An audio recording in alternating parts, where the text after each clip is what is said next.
Hello, I am live. Hello. Live.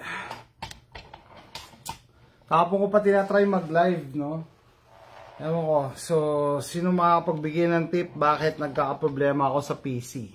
So, cellphone gamit ko ngayon. Pag sa PC, palaging sinasabi, hindi raw niya makita yung ano ko. Hindi raw makita yung camera ko. Sabi ko, okay, try ko cellphone. So, yan, cellphone. Ace Manalo, good evening sa inyo, good evening. Good morning dito sa North America, no? So sa mga kapanood nito, tagal na ako hindi nagla-live, no? Sabi ko kahapon, na-miss ko na, magla-live ako kahapon. So try ako ng try na, ayaw mag-connect. Ayaw mag-connect ng PC. Ayaw ng laptop. I don't know why. Palagi sinasabi niya, siguro, try ko kayo magpalit ng computer. Wala ko yung browser eh. Kasi, hindi ko alam. Kaya nagpalit na lang ako, mobile, cellphone na lang. Cellphone na lang. Kaso nga kasi, hindi ko makikita yung mga comments, kaya gusto ko PC. Okay.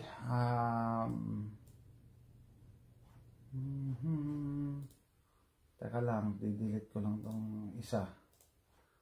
Kilalaman yan. Yan, naka-live na ako Sabi ko, updates. Ang dami mga kaganapan. Sabi ko, siguro iba nagtataka. Ba't hindi ako nagagawa ng video sa mga kaganapan ngayon, mga current events? No? Wala eh. Sobrang busy.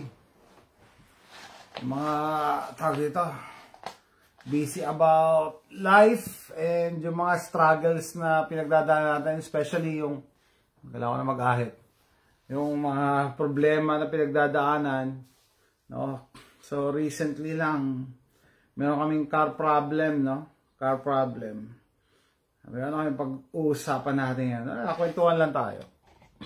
Car problem. Kung pina-follow nyo ako, hopefully pina-follow nyo ako sa YouTube, no? Jose Rizal Adventures. Yan nga, yung nagka-problema kami dito sa Ford Explorer. Yan tinatawag na first world problem. Yung Ford Explorer nagka-problema. Kaya yung ginagamit ng misis ko, yung kotse ko, yung Ford Expedition ko. So, yun ang first world problem, no? Sira yung Explorer, Expedition gagamitin. Pero, iba kasi pagka, yun na yung part ng buhay mo eh. Yung, lalo-lalo na dito sa North America, USA and Canada, tawag doon, necessity ang kotse eh. Hindi ka doon sa Pilipinas na, pag sira yung kotse mo, mag-commute ka, mag-bus, mag-MRT ka, or mag-jeep, tricycle, Uber, Grab, diba, ang dami. Dito meron din namang Uber, kasi mahal eh. Hindi pwedeng araw-araw Uber ka. Diba? And then, may pupuntahan ka lang, Uber ka. Hindi pwede, mag-grocery ka lang, Uber. Ubus pera mo. No? So, necessity talaga eh. Sa ganun nga problema, may stress ka talaga eh. Tsaka, parang, ano ba yung word? Madadown ka. Lalo-lalo na, ako yung nawala ng sasakyan. So, yung misis ko, si Ford Explorer niya, ginagamit niya yung Ford Expedition. No? So, ganun na nga. Kahapon. Kailangan pumunta sa school ni AJ nung bunso. Kasi pinasok namin siya sa orchestra. Magre-rent ng instrument. Nilakad namin mula dito bahay hanggang sa school. Malapit lang naman. Ang problema kasi, ang init ngayon dito, sobrang init. 100 degrees. 100 degrees Fahrenheit kahapon. Ngayon, 101 yata ngayon o 102. Humihirit yung init bago mag-fall or autumn. Yun ang problema, ang init. Tapos, yung suot ko pang t-shirt kahapon, synthetic, hindi cotton. Init na init ako. So, yun nga, naglakad kami, nagpayong ako. Kami lang nagpapayong dito eh. Mga Amerikano, kailan maarawan sila. Init kasi. So, nagpayong kami papunta school. Tapos pabalik. Pagbalik dito, init talaga ako. Naligo kami dalawa ng anak ko. No? Naligo kami So, yun. Pagka nawalan ka ng kotse, sabihin, araw-araw may kotse ka. Tapos nawalan ka ng kotse, pilay ka. Parang gano'n. Talagang isa sa mga, sabi ko nga doon sa anak ko yun sa middle child yung si JM yung nagtatrabaho na, tsaka nag-aaral pa rin. Sabi ko, family crisis to. Pwede to may consider na family crisis kasi pag may kailangan yung pamilya, di ba? Kailangan maghihiraman ng kotse, kaya minsan inihiram ko yung kotse niya. Syempre, binata yun. Minsan ayaw magpahiram. May sarili siyang lakad, may sariling buhay. Kaya ganon. Family crisis. Yun nga, first world problem, Tatlo ang kotse sa bahay, nasira yung isa, problemado na. Samantalang sa Pilipinas, wala kaming kotse, nabuhay kami. Tapos, kahit magkakotse ka isa, okay na yun. Ito, may dalawa pang kotse na hirap na hirap pa din. Kasi nga, necessity dito yung yung kotse. Hindi katulad dyan, may tricycle, no? Tsaka ang init ngayon, mainit kasi. Kaya kong maglakad kasi mainit. Lalo na ako. Post-heart attack patient ako, di ba? Dati na heart attack na ako. Ano pa? Updates. Pero syempre, nagpa-follow pa rin ako sa mga current events, no? A few minutes ago nga lang, pinapanood ko yung Senate hearing, yung regarding do sa binugbog na kasambahay na bulag, Ay, sabi ko na, first time ko mapanood yung hearing, nakikita ko na yung mga thumbnail nun nakikita ko na yung istorya nun First time ko makita yung amo na babae, sabi ko, budya, itsura pa lang nitong babae ito, hindi ito gagawa lang mabuti Nakakatakot siguro itong maging amo. True enough, yun nga, talagang minamaltrato yung kasambahay nila. By the way, pag nasa Amerika ka, wala kang kasambahay, ikaw lahat gagawa. Ako nagtitrim ng grass namin, nagmumow ako ng grass namin. Para hindi ako mainitan, ginagawa ko yun umaga, alas 7. Hindi ka pwede mas maaga pa doon. Magreklamo yung mga kapitbahay mo, tulog ka pa. Tulog pa sila. Or sa hapon, yung hapon na, alas 6 na ako nagmumow o nagkakat ng grass. Para hindi siguro naman, wala pang natutulog sa mga yan, mga kapitbahay namin. So yun, para maiwasan ko yung init. Ako nagtatapon ng basura. Kanina tinapon ko lang yung basura. Hugas. Luto. So, yan. Yan din ang yan ang isa sa mga pinagkaiba natin. Diyan sa Pilipinas, anytime pwede kang magkaroon ng kasambahay. No? Dito, wala talaga. Ikaw talaga lahat gagawa. Wala kang utusan na, uy, bumili ka nga ng Wala, ikaw gagawa. Ikaw. No? So siguro hindi na rin kami sanay na gano'n na may gumagawa para sa amin. Nakakailang. Kaya nung dati nagbakasyon pala ako sa Pilipinas, no. Yung sa ate ko sa Mandaluyong, sa G Towers. Kalimutan ko na yung niya, condo niya. Niligpit yung nakilaba kami sa kanya, nag-dryer niligpit. Parang hindi na ako sanay na may nagtupi ng damit namin. Lahat kami parang hindi sanay na may humahawak ng gamit namin. Kasi mas gusto namin na nasanay na kami na magtutupi niyan, kami na maglalaba. Okay, so yun nga, pinapanood ko yung yung sa kasambahay. Halata nagsisinungaling yung mag-asawa. Tapos ipapatawag daw yung anak. Yung anak din, nagmamaltrato rin pala. 18 years old na, patay. 18 years old na yung babae. Danica pangalan. Yung mas bata, 16. Pero, doon mo ma-realize, no? Kung ano yung ginagawa ng magulang, hindi ginagawa ng mga anak. Kasi base doon sa sinasabi ng kasambahay, si Manang LB, pati yung mga anak, kinugulpi din siya, tinatadyakan din siya, sinusuntok sa tagiliran. Tapos susuntokin yung matanda. Grabe naman. Grabe. So yun ha, updated tayo dyan. Ingatan ko yung magsalita, no? Kasi, yun nga, nabubisit ako kay YouTube. Kahapon, ang tagal ko nang ginawa yung isa kong video, yung unboxing ko ng Tisas PX9 Gen 3. Siguro, 3 days ago, 4 days ago. Hinintay ko pa i-review nila. Tapos kahapon, lumabas na yung result ng review nila, ineligible daw for monetization. So, demonetize. Mainit talaga si YouTube sa akin ngayon eh. Kasi nga, may nagkaroon ako ng strike dati. Dati pa, ang tagal na. Naalala nyo yun, yung isang buwan ako hindi nag-live. Yun. So, kada upload ko doon na controversial or may barrel, talagang nire-review nila. Tapos kahapon nga lumabas yung review nila na ineligible daw. So, demonetize. Kaya nainis ako sa YouTube. Kaya pinost ko na rin. No? What else?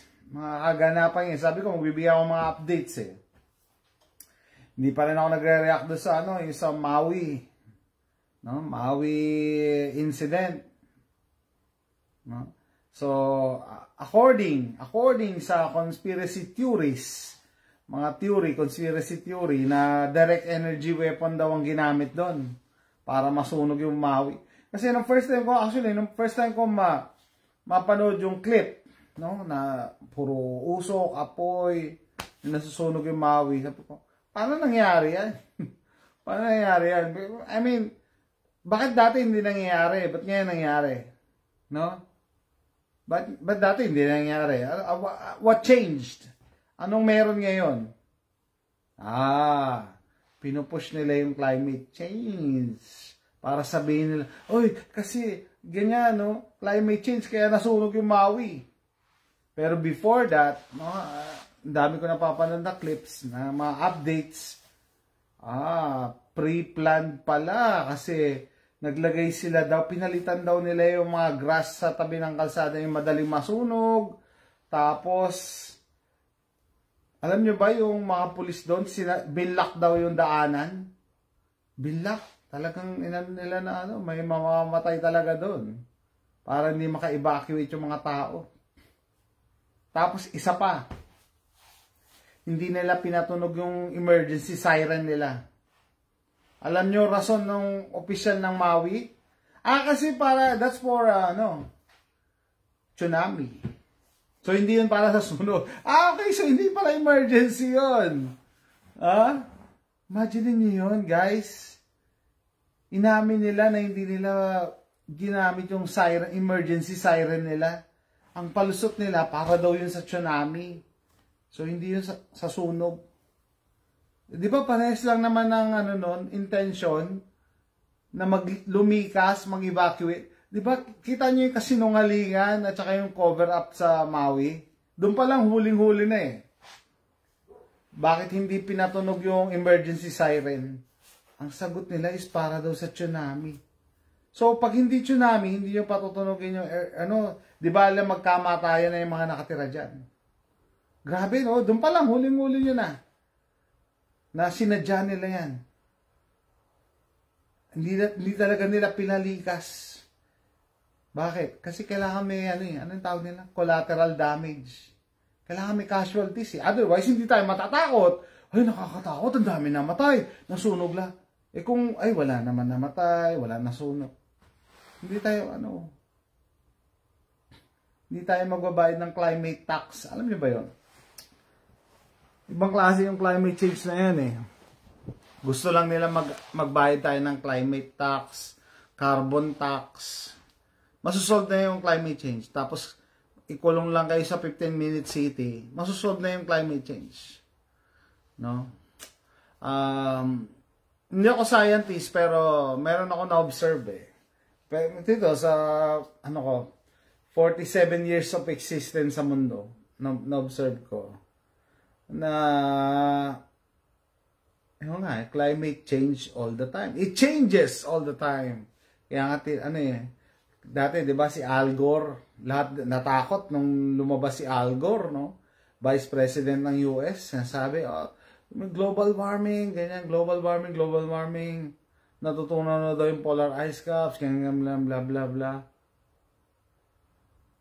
Tapos, after 10 years daw, wala namang, underwater na tayo. Kailan pa yun?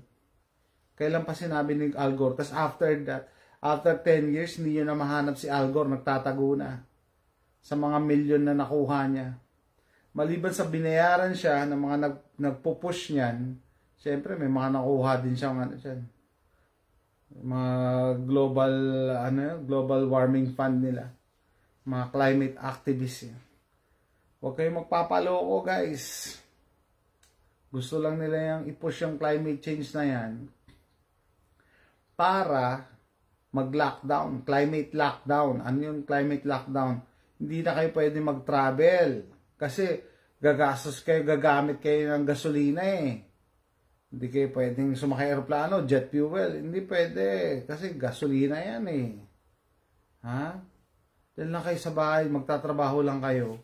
Tatrabaho lang kayo hanggang mamatay kayo, tapos boboto kayo ng sa eleksyon, tapos magbabayad kayo ng tax. Yun lang ang kailangan nila sa inyo. Ha? Sa inyo. Sinasabi ko sa inyo kasi ako may plano ako dyan. Lalo na yung mga preppers, pinaghahandaan na yan. No, nagsisimula yan, sinasabi nila na conspiracy theory ka, conspiracy theorist ka. Tapos ngayon, yung mga conspiracy theories naging totoo na. Naging totoo na. Imagine niyo 2020, 2021. Pag sinabi mong scam ang bid ko, isusumpa ka, ultimo pamilya mo. Ha? Hindi ka iimbitahin sa mga party sa reunion. Ngayon, sabihin mo, siguro napapaisip na yung mga yun, teka lang. Nilaminate ko pa yung box card ko ngayon, hindi na pala kailangan. Wala na palang silbi. O di ba imagine niyo yan? Siguro sila napapaisip din bakit to si Jason walang box, hindi nagmamas, hindi naniniwala dyan sa social distancing na yan. Ba't di namamatay? Siguro parang nadidisappoint pa sila. Ba't di namamatay ito? Ba't ito namamatay? Nakakatawa.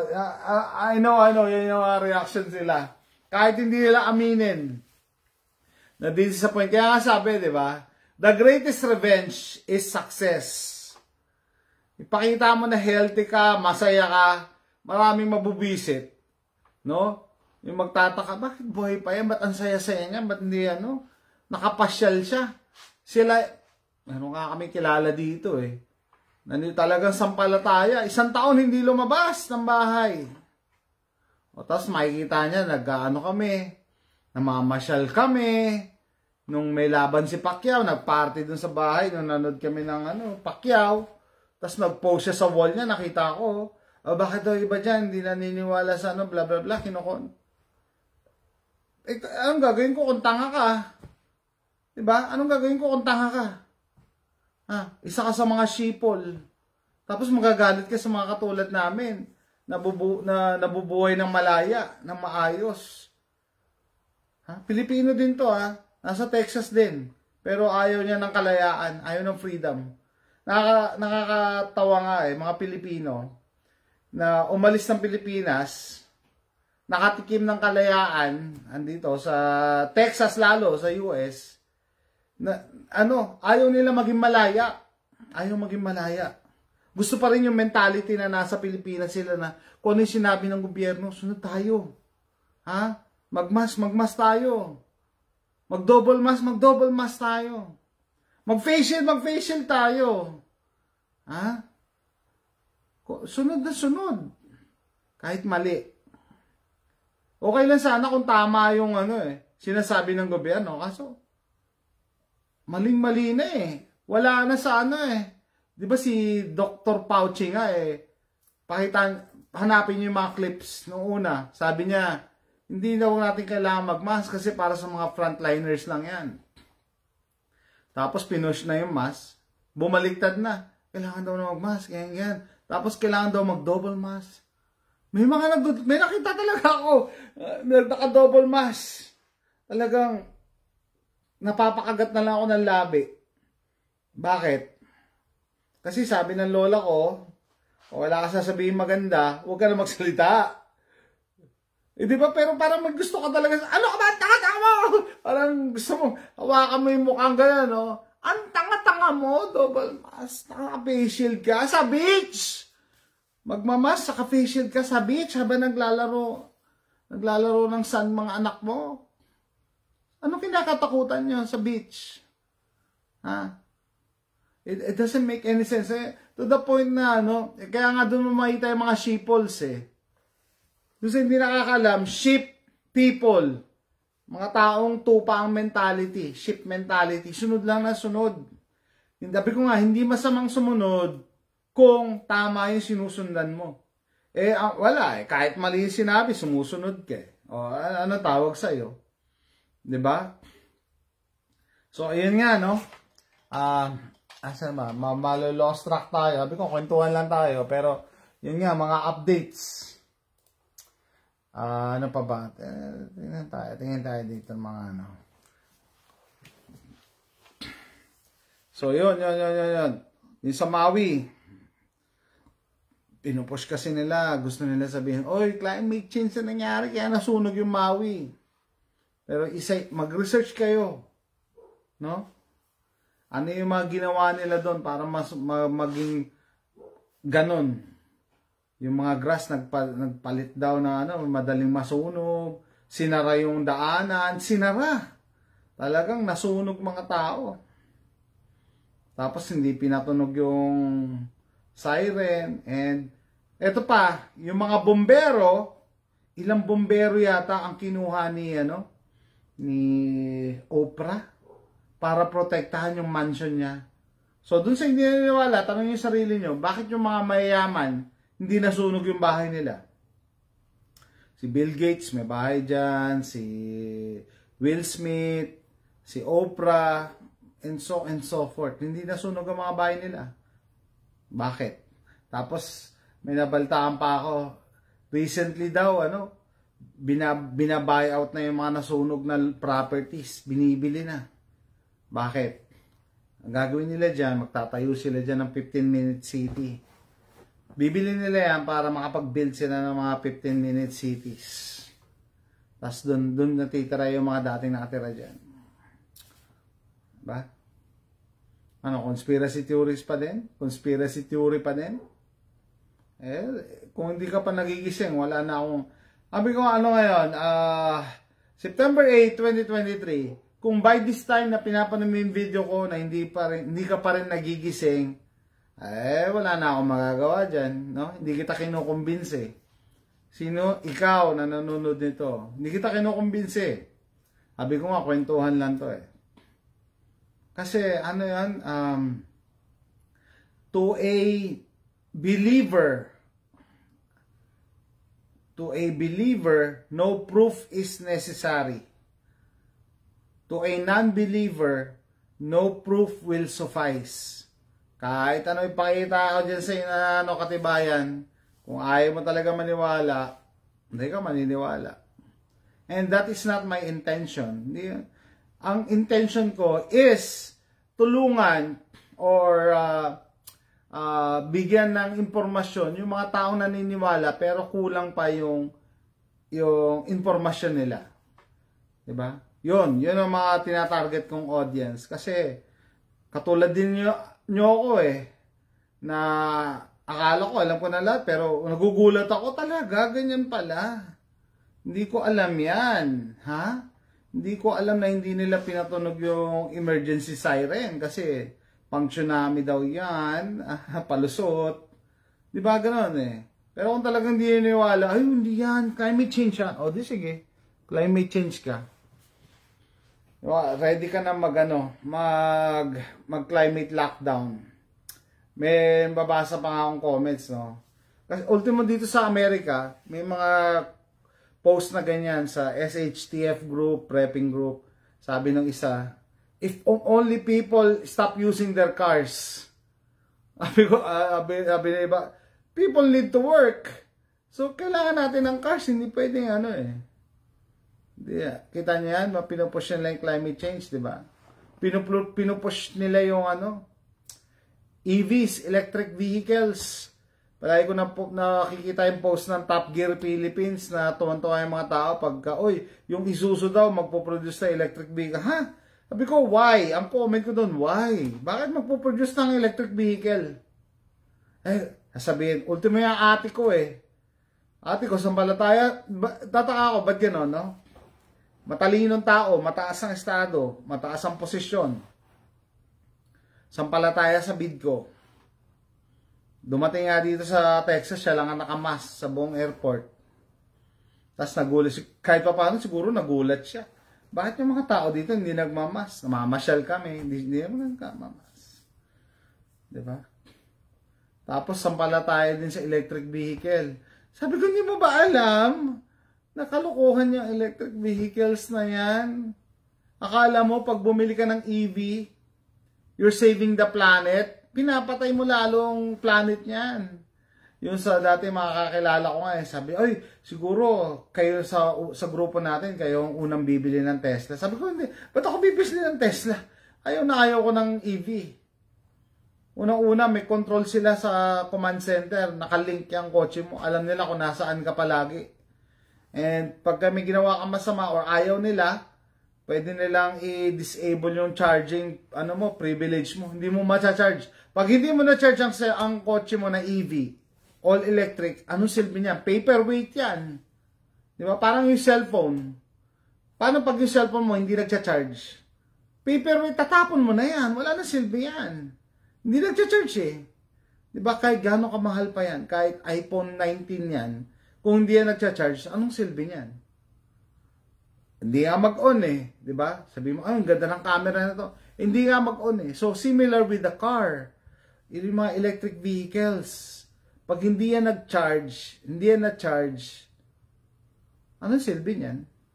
So, yan, di ba? Pinupush nila, climate lockdown, 15-minute cities, electric vehicles, gusto ko na sabihin sa mga nagko-comment sa Top Gear Philippines ang tatanga nyo!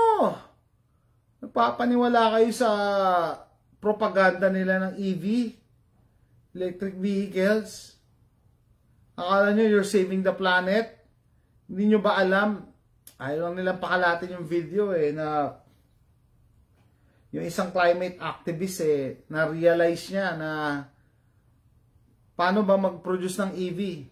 Kailangan mo magmina ng mga precious metals.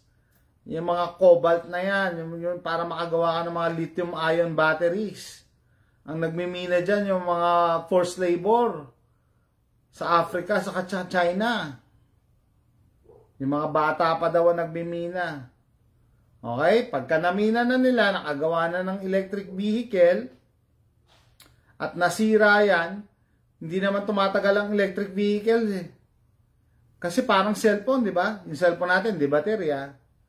Di ba? Habang tumatagal, every year, nababawasan yung capacity ng battery. Hanggang dumating yung... Meron ba kayong cellphone na ginagamit na 10 years na? Hindi, di ba? Kasi nagpapalit tayo 1 to 2 years, minsan 3 years. Pero after 3 years, ayaw mo na, bago na dapat. Tapos minsan ayaw na mag-charge. Yung charging port, sira. Or yung mismong battery mismo, yung capacity niya, hindi na ganun. Itatapon na yan. So, nabaltaan nyo na ba kung anong ginagawa sa mga EVs pagka ayaw na mag-charge? Hindi nila nire-report yan. Hindi nire-report ng media yan. Hindi naman natutunaw yung, yung mga electric cars, yung mga EVs nila, yung mga lithium-ion batteries nila. Naglagay lang sila ng graveyard. Ibabaon lang nila yung mga electric vehicles na yan, yung mga hybrid vehicles. Hindi naman yan natutunaw. Bakit nila binabaon? Para hindi lang makita ng tao. Para lang hindi masabi na sinisira nila yung earth. Yun yung irony. You thought you're saving the planet, kaya ka bumili ng EV, hindi mo alam, mas malala. Kasi it takes so much energy to produce the batteries. Ha? Kaya sabi ko, kahit may pera ko, hindi ako bibili ng Tesla. Ano yan Panoorin nyo si Scotty Kilmer. Sikat na YouTuber yun. Million followers na yun. Magaling na mekaniko yun. Sinabi niya mismo, scam ang electric vehicles. Akala mo sinesave mo yung planet? Alam niyo ba na nagkaroon ako ng Honda Civic Hybrid a few years ago? Hindi mo na maayos. Itatapon mo na. Pinadjunk ko na lang. Nung nasira. Kasi it costs too much to buy the battery. Yung battery pack ng hybrid. Ang mahal. Mas mahal pa sa kotse. O tanongin nyo siguro ako, anong suggestion mo? Kaya kami nag-electric vehicle para hindi na magpolusyon, para hindi gumamit ng gasolina, ganyan. Sabi nila, like yung Toyota, hydrogen is the way to go. Hydrogen powered daw. No? Pero sa akin, since wala pa yung technology, yung fuel efficient na gasoline. Imagine nyo naman, nag-improve na nga yung fuel efficiency ng mga kotse ngayon Kaya ang ninipis na Ang ninipis, ang gagaan. Pinapagaan nila para maliit ang fuel consumption, di ba? So dati, kunyari, nagko-consume lang ng 10 kilometers per liter. O ngayon, kaya na yung 15 kilometers, iba, 20 kilometers pa, mas matitipid. Yung Nissan Sentra nga na binili namin 3 years ago. Pag nag-highway ako, maabot ng 39 miles per gallon Hindi yun hybrid 39 miles per gallon sa highway. Sa city, 29, 28. Miles per gallon yan. So, ibig sabihin, nag-improve na Pero, huwag yung sabihin na ang magsisave sa planet yung mga EVs, electric vehicles, mga hybrids, hindi. You're ruining the planet. Kasi nagmimina yung mga yan ng precious metals to produce the lithium-ion batteries. Ano pa?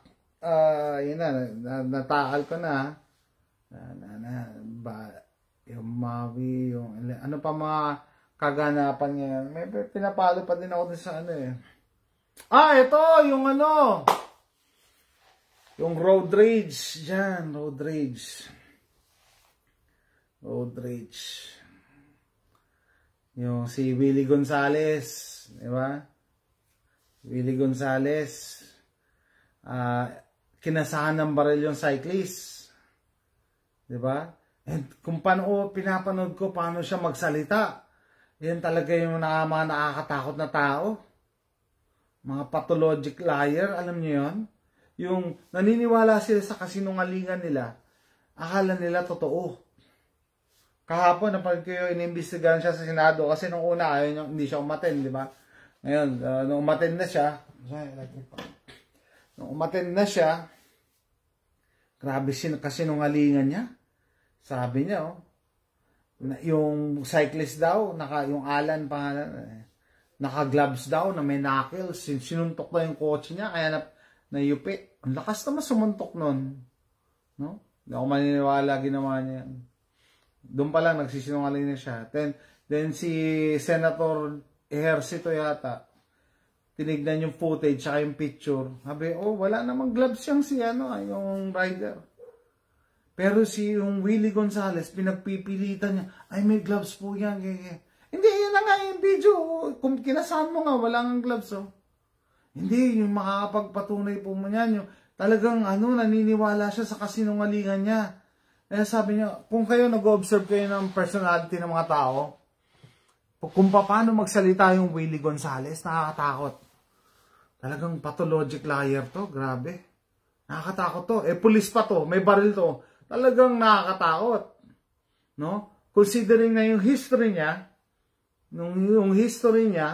na-dismiss siya sa kaso dahil sa similar na incident. Yung grave threats na yan, grave misconduct. Kaya na-dismiss sa serbisyo. Ibig sabihin, ganyan na yan dati pa. Tapos, pag magsasalita siya, nagpapaawa siya. Sabi niya, may sakit po ako, ko-opera ko lang, wag niyo idamay pamilya. Grabe, yung paano niya. Yan yung mga tao talagang psychotic. Dapat nakakulong yung mga ganyan. Kung hindi sa presohan, sa mental institution dapat kinukulong niya. Kaya dapat panoorin niyo paano siya magbitaw ng mga Ang mga salaysay niya, yung version niya, na talagang aping-api siya. Yan, pathologic liar, nakakatakot yung mga ganyan. No? Ano pa?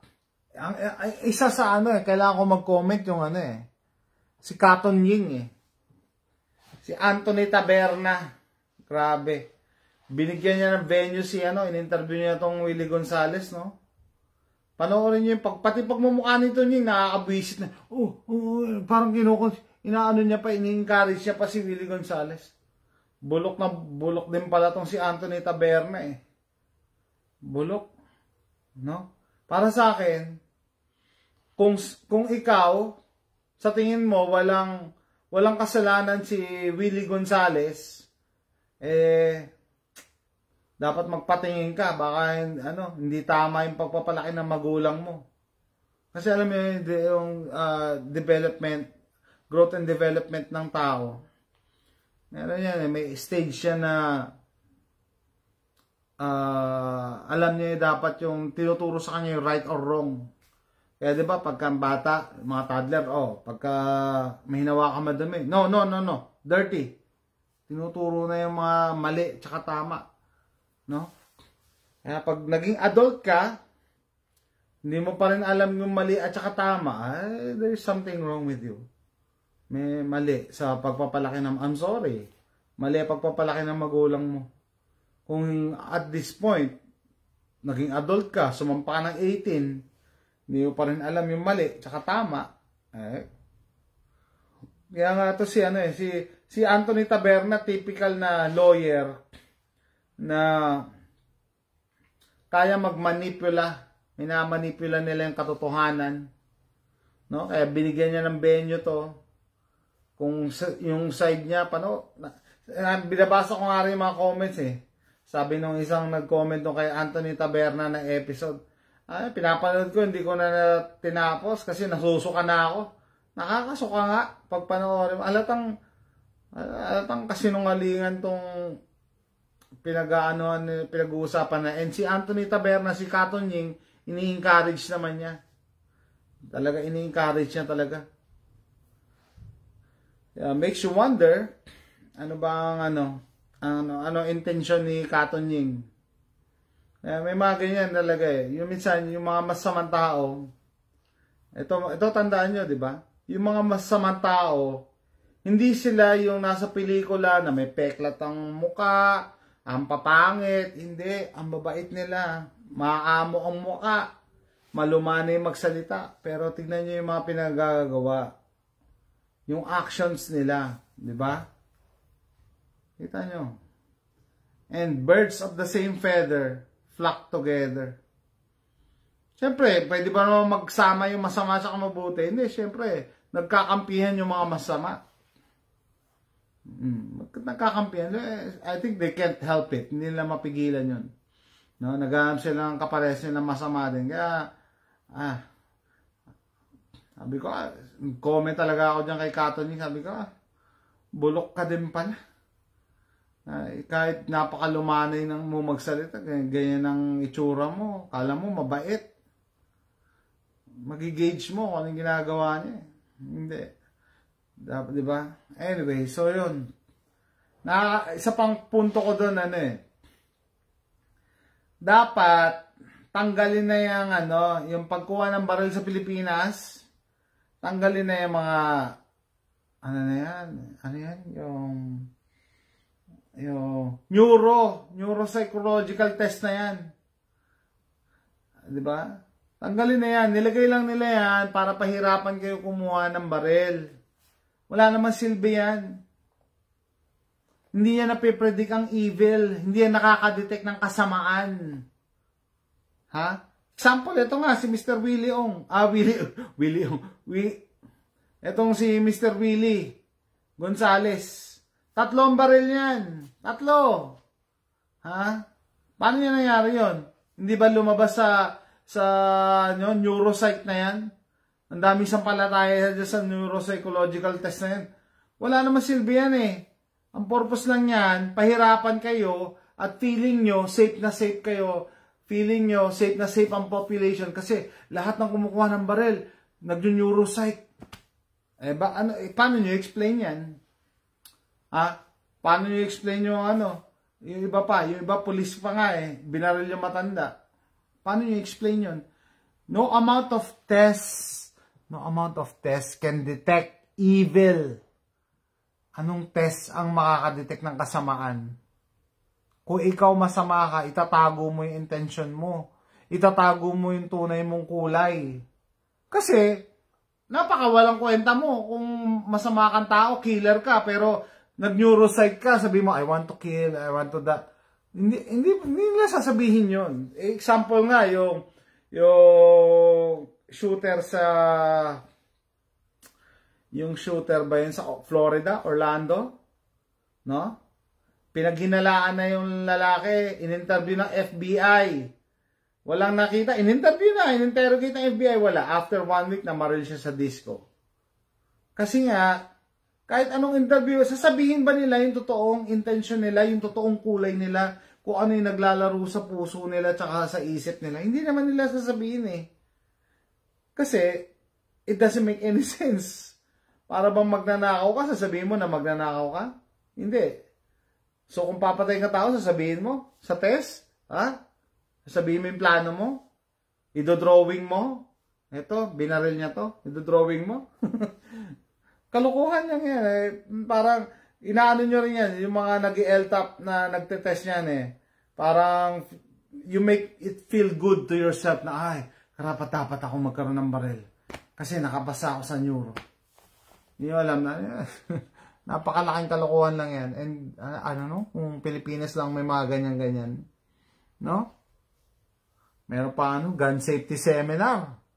So don't tell me, hindi nag-gun safety seminar to si Mr. Willie Gonzales. Saka yung polis na bumaril na matanda.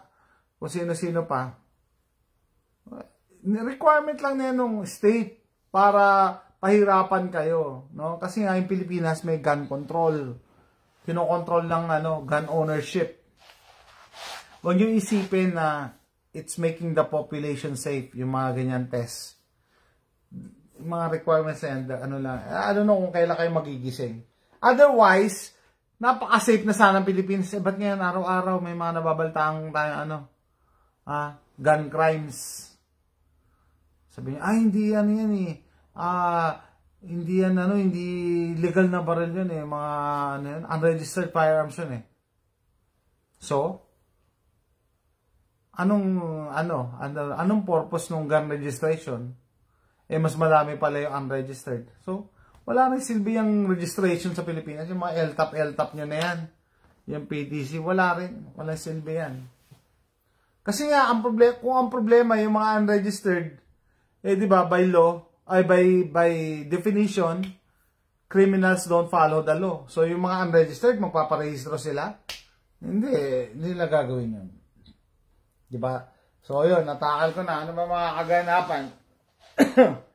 May nagtatanong sa akin, sir, bigyan nyo kami ano bang update niya? Diba, last time na indict na naman si Trump. Diba? Prison, may siya Hindi alam ng mga Democrats, lalo naging popular si Trump. Wala silang gagawin, wala silang magawa. Si Trump na ang nominee ng Republicans dito. So, kung ano-anong kaso. Walang kwentang kaso. Nagreklamo si Trump na may dayaan nung last election. Pati yun kinaso kay Trump. pati yun, imagine niyo. Tapos parang nakita ko na naman sa Yahoo. Pati yung January 6 na insurrection daw planted dyan ikakaso din kay Trump, lahat ikakaso nila. So, similar with panahon ni Hitler, ginagamit yung batas para ma-prosecute yung mga kalaban, hindi na makatakbo. Ganyan. Yan ang ginagawa kay Trump. Sa Pilipinas naman, the moment na nag-gun ban, yung barangay captain, pagka-file ng certificate of candidacy, pinatay. Ganun pa rin ang kwento. O, anong silbi ng gun ban? So, di ba, yan minsan, hindi naman ako nagsasawang magpaalala ng mga kaganapan. Pero, sabi ko nga, by this time, kung hindi mo pa rin alam yung nangyayari sa paligid natin, wala na akong magagawa. Ang magagawa ko lang is mabigyan ka ng information kung kailangan mo. No? Tapos itong mga Democrats, no? Dito sa US, gusto na naman ibalik yung mask mandate, yung mga box na yan. 'Di ba? Panoorin yung mga previous videos ko, 'di ba? Sabi ko, ibabalik nila yung bid ko, yung pandemic next year 2024 kasi mag-eleksyon. So, ngayon 2023 patapos na. Inaano nila, pinaplanja na nila yung daan. Hindi nila pwede ibalik yan actual 2024 na or October election eh. Dapat before, 'di ba? Kailangan takot na yung mga tao para susunod na. Sa Canada nga daw yung mga Canadians nagde-demand daw ng mask.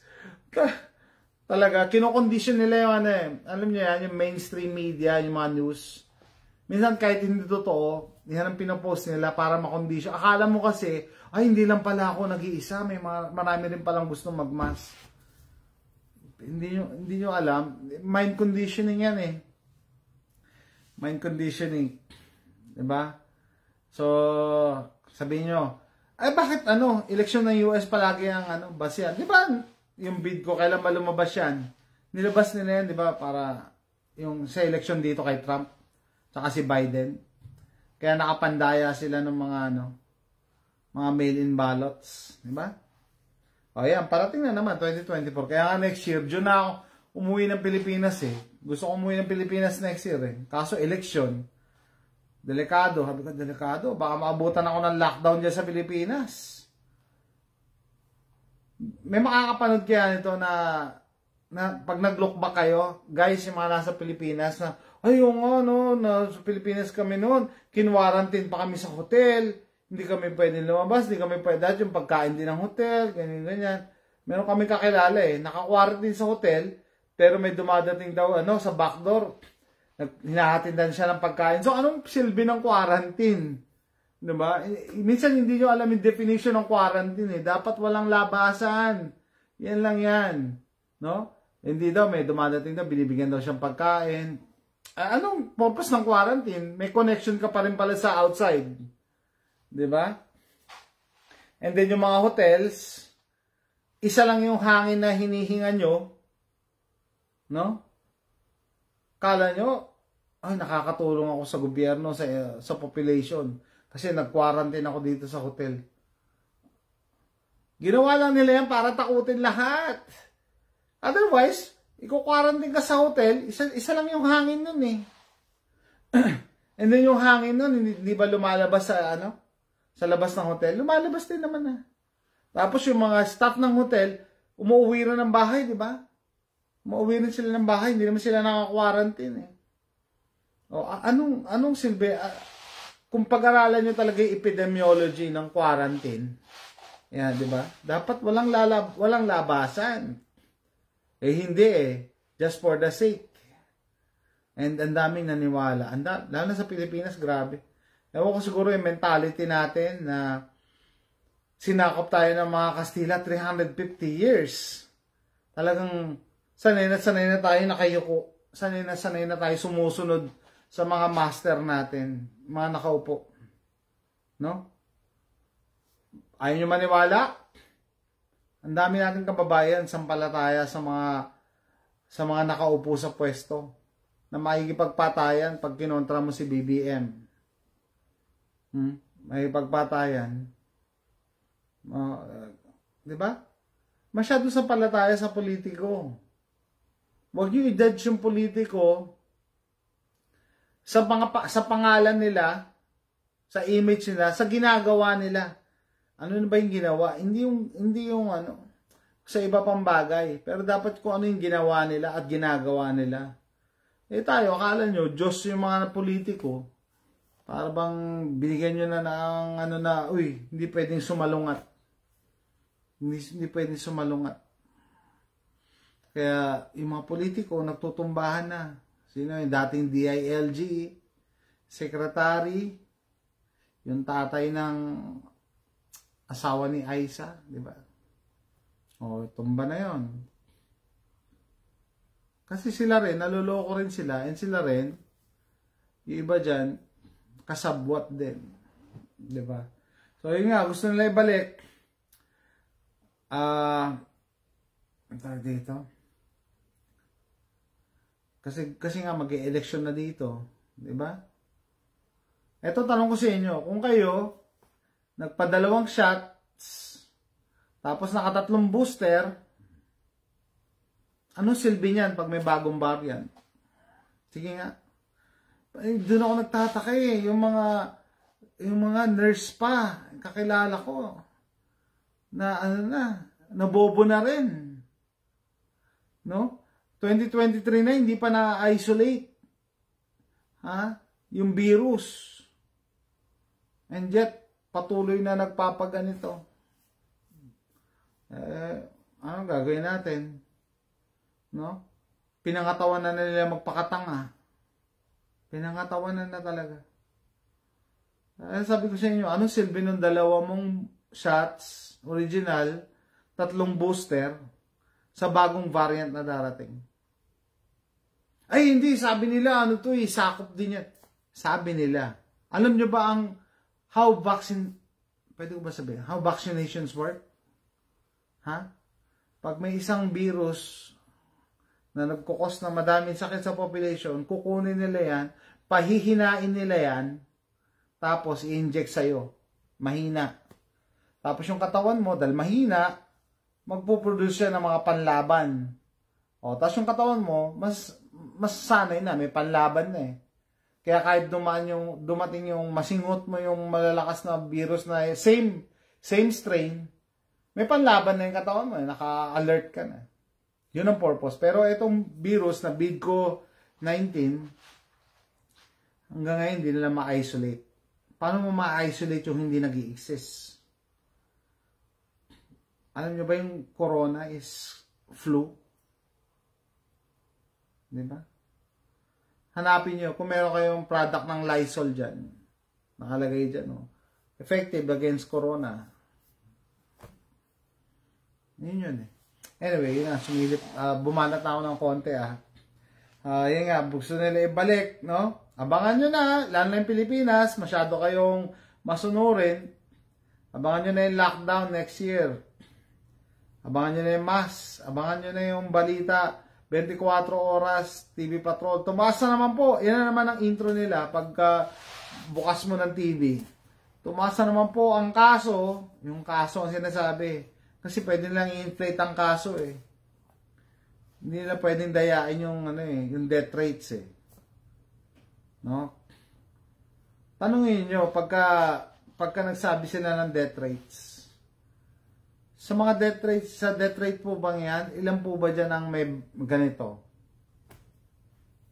Hindi nila sasagutin yan, maniwala kayo sa akin. Hindi nila sasabihin sa inyo, yung totoo. Bakit? Kasi ang tumutumba yung may mga ganito. I'm sorry. I'm sorry to be the bearer of bad news. Ganun talaga eh. It is what it is, sabi nga ng mga Amerikano. Yun talaga, yan na nangyayari. Diba? Ano pa gusto ko sabihin? Sabi ko ito nga, nagbabalik akong mag-live. So siguro pagka, yan, live ulit tayo bukas. Pahapyaw, tinamaan ko na yung mga topics na gusto kong sabihin. No? And, baka may nakalimutan pa ako. Ang problema, ito pala. Ang problema sa atin, pareho-pareho tayong gising, tayo-tayo pa rin yung nagkikita, nag-uusap. Yung mga ayaw magising kasi, sinara na, binlock na. Kahapon nga, nagtanggal na naman ako sa friends list ko. Sabi ko, hindi ko ito nararamdaman Siguro in-unfollow na ako. I-delete ko na. Ano yung post nung kaibigan ko si Jed, sabi niya, if kung hindi na daw kayo nag-uusap, di ba? Kalimutan ko yung actual meme na pinost niya. Diba? Kung hindi ka kinakausap, what's the point? Gisingin mo siya. Hindi ka kinakausap eh. Diba? So, ibig sabihin, in-unfollow ka na niya. Kahit nasa friends list mo siya. Kaya, naghahanap ako sa friends list ko ng mga ganun eh. Yung mga hindi nagre-react, hindi nag-comment doon sa isa kong account Kasi alam ko, in-unfollow na ako. Okay, kung in-unfollow mo na ako, what's the point na mag-maintain pa tayo ng relationship kahit friendship lang sa FB? Diba? Alam ko, yung yung dati kaibigan ko, in-unfriend din ako dahil nagsasalita ako against sa ganito Hintayin ko yung day na talagang sasabog sa mukha nila yung katotohanan na totoo pala pinagsasabi ni Jason. And pag dumating yung time na yun, talaga matatawa lang ako. Diba? So yun, may in terms of friendship, pagka dumating ka sa ganitong age, diba? Hindi kinikriticize ako ng ate ko, ikaw wala kang kaibigan, ganyan. Hindi sa wala akong kaibigan. Hindi ko kailangan ng kaibigan, hindi ko kailangan ng quantity. No? Quality of friends ang hinahanap ko, hindi quantity. Iba, 2,000 friends. Kaibigan mo ba talaga yung mga yan? Di ba? Tatanungin mo yung sarili mo Hindi quantity of friends. Ayoko nga ng Yung iba, ang daming plastic Yun ang ayaw ko Kala mo kaibigan mo, pero backstabber. Yun ang ayaw ko, kaya automatic dinidelete ko na sa buhay ko. Hindi lang sa Facebook dinidelete ko na sa buhay ko. Sabi ko, at this age, mag-18, mag-48 na ako this month I-announce ko yung totoo kong birthday. Yung birthday ko dito sa FB page na to, hindi yung totoo ko So, yun, magpo-48 na ako, sabi ko, a few years ago, nag-decide ako, sabi ko, magbabawas ako ng negativity sa buhay ko. Ano yun? Yung mga negative na, tanggal ka na, hindi hindi ko na pagtsatsagaan. Kasi nga, hindi ako nag-iipon ng kaibigan Sabi ko, hindi quantity. Hindi pa, dati sa Facebook, yung original Facebook, account, 2,500 friends. Sabi ko, sino-sino tong mga to? Diba? Ang ayaw ko nga doon yung mga hindi naman nagpaparamdam, hindi man parang sinama ka lang nila. Parang inaano ka lang nila. Minsan minamarites ka lang nila. Ina-add ka lang nila as a friend para imarites lang kung ano nangyayari sa buhay mo. Pero other than that, they don't care about you. So, wag na. Diba? Ano pa?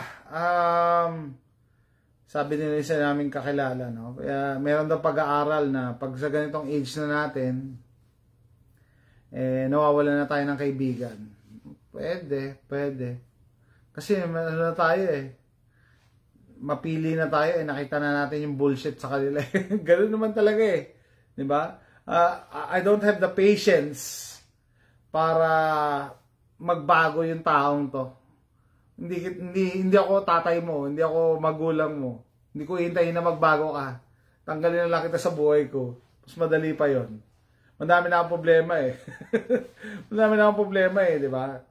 Kaya may mga dati akong kakilala, dati kong kaibigan, nakala ko kaibigan ko, nung nalaman ko yung totoo nilang kulay, talagang automatic, dinilit ko na sila sa buhay ko. Yeah, it goes with the age din siguro.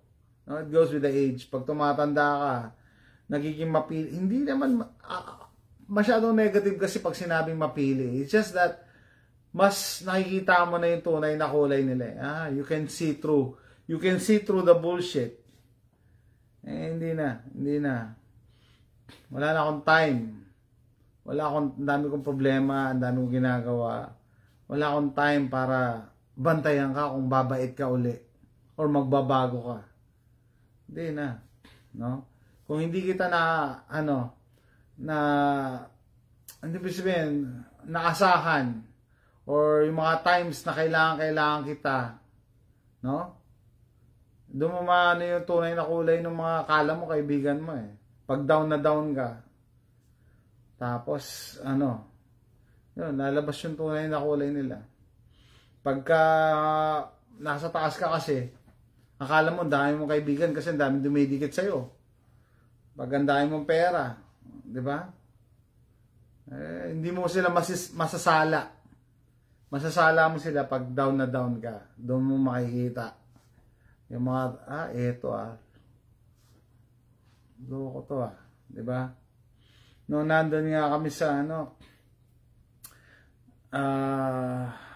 kwento ko separate kwento yun. Mahabang kwento. Next time nga, magano lang ako ng kwento. Magkukwento rin. Ang dami kong kwento sa buhay. Parang dati, nung medrep ako, Medrep ako. Parang nasa peak ako ng ko nun ng buhay ko. Kasi, daming pera, bagong kotse, lahat ng expenses mo, sagot ng kumpanya. Gusto mong kumain sa Max? Kain kayo sa Max. May takeout pa. Basta may resibo. Tapos lalagay mo lang sa likod ng resibo. Dine out with doctor so and so. Promoted. This medicine. Yan. Ayun. Pasok na yun. Mare-reimburse na yun. So wala kaming problema nun. So dati, meron kaming bumili pa akong bahay dyan sa Lucena. Sa Abida Homes. Diba? Tapos, bago yung kotse ko, naka-BS ako. Bagong labas pa yung BS noong time na yun. Kwento ko lang lahat ng maintenance ng sasakyan, sagot ng kumpanya. Sagot ng kumpanya. Tapos, lahat, yung gasolina mo, sagot ng kumpanya. Nasaan nga pa? Halos, talagang lamang talaga yung buhay namin sa 8 to 5 na nagtatrabaho empleyado. Naisipan ko magbakasyon. Punta kami sa bakasyon kami or every weekend. Mabiyahe kami sa Manila, punta kami sa beach. Ganyan, pag bakasyon naman, punta kami sa Bicol, punta kami sa Baguio, kung saan-saan. Kasi sagot ng kumpanya yung yung gasolina Sabi mo, paano nangyari yun? Bakasyon ka, sinasagot na nga. Hindi. Pinapaiba ko lang yung date ng resibo.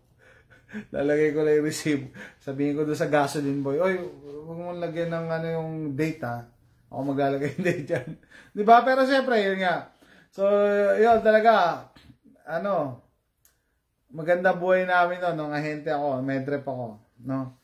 Tapos, sabi ko nga, separate na kwento yun na yung pagbiyahe namin sa Amerika. Nag-resign ako. Tapos hindi kami nakaalis. Na-stuck kami sa Pilipinas ng 3 years, halos naghirap talaga kami. Nawala yung mga kaibigan ko. Hindi man lang mangumusta. Wala nangungumusta man lang. Wala. Para ba nandidiri sila sa'yo na, hindi mag-message dati. Hindi man lang mag-message. Parang wala ka talagang Ganun. Kaya nga sabi sa inyo separate kwento yun, kung gusto nyo marinig, yung bago kami magpunta Amerika, tsaka buhay ahente.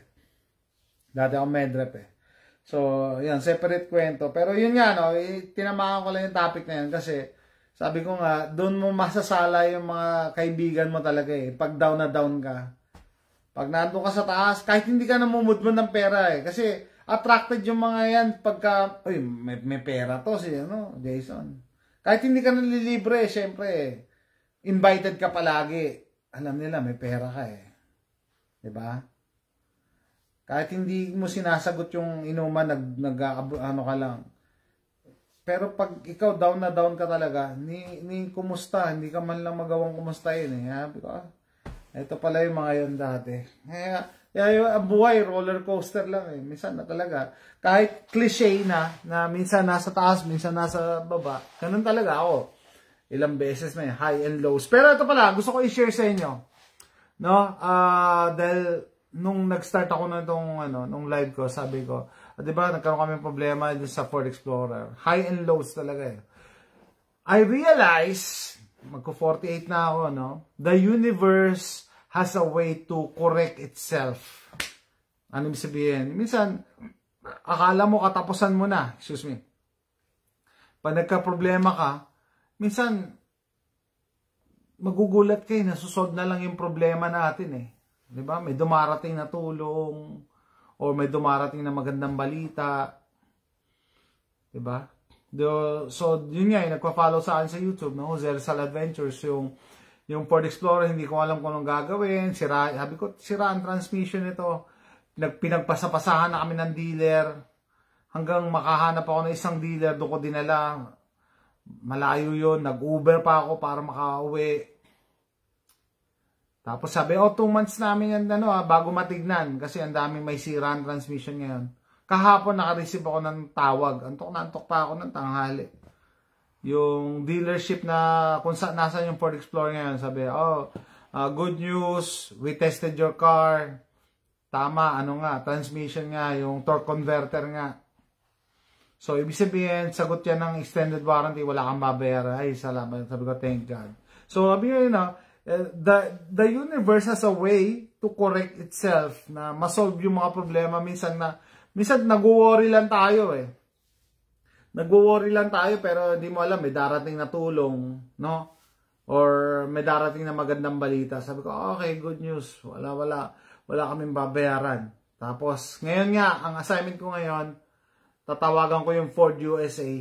Hihingi ako sa kanila ng relief car. So, rental car. Kasi sabihin ko, nakatenga yung bigyan nyo ako.